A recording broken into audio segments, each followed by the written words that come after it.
జిల్లా ఎస్పీ గారు శ్రీ రామ్నాథ్ కేకన్ ఐపీఎస్ గారి ఆదేశం మేరకు ఈరోజు పీడీ లక్ష్మణ్ గారు, ఏఓ తిరుపతి రెడ్డి గారు మరియు మా టౌన్ ఇన్స్పెక్టర్ దేవేంద్ర గారు అందరి సహాయంతో నాతో కలిసి తెలంగాణ సీడ్స్ షాప్ని చెక్ చేయడం జరిగింది. ఏమైనా స్పూరియస్ సీడ్స్ ఉన్నాయా, ఇంకేమైనా డిఫెక్ట్స్ ఉన్నాయా చెక్ చేయడం జరిగింది. ఇటువంటి డిఫెక్ట్స్ లేవు.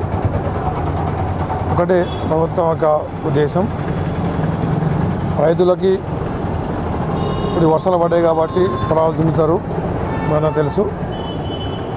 నాణ్యమైన విత్తనాలు సరఫరా చేయాలి, రైతులకి నష్టం కాకుండా చూడడం అనేది ప్రభుత్వ ఉద్దేశం.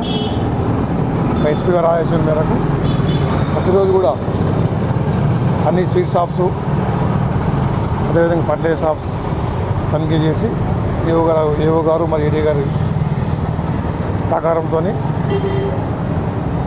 ఎటువంటి కల్తీ విత్తనాలు సప్లై చేయకుండా, రైతులకు నష్టం కాకుండా చేయడమే ప్రభుత్వ ఉద్దేశం. దానిలో భాగంగా ఈరోజు తనిఖీ జరిగింది. ఇటువంటిది లభించలేదు. మా విజ్ఞప్తి ఒకటే, రైతులకి ముఖ్యంగా ఎవరైనా సరే నకిలీ విత్తనాలు అమ్మినా కూడా, లేకపోతే ఎక్స్పైర్ అయిపోయిన విత్తనాలు అమ్మినా కూడా, లూజ్ విత్తనాలు అమ్మినా కూడా తక్షణమే మాకు సమాచారం ఇవ్వచ్చు. 100 డయల్ చేయొచ్చు, కన్సర్న్ పోలీసు ఆఫీసర్ డయల్ చేయొచ్చు. ఏఈ గారు కూడా, ఏఓ గారికి, ఏడీ కూడా చెప్పచ్చు. ప్రజల సహకారంతో, రైతుల సహకారంతో అందరం కలిసి, మీడియా మిత్రుల సహకారంతో అందరం కలిసి నకిలీ విత్తనాలు లేకుండా స్వచ్ఛమైన విత్తనాలు రైతులు సప్లై చేద్దాం. రైతన్న బాగుంటేనే దేశం బాగుంటుంది, మా అందరం బాగుంటాం. Thank you.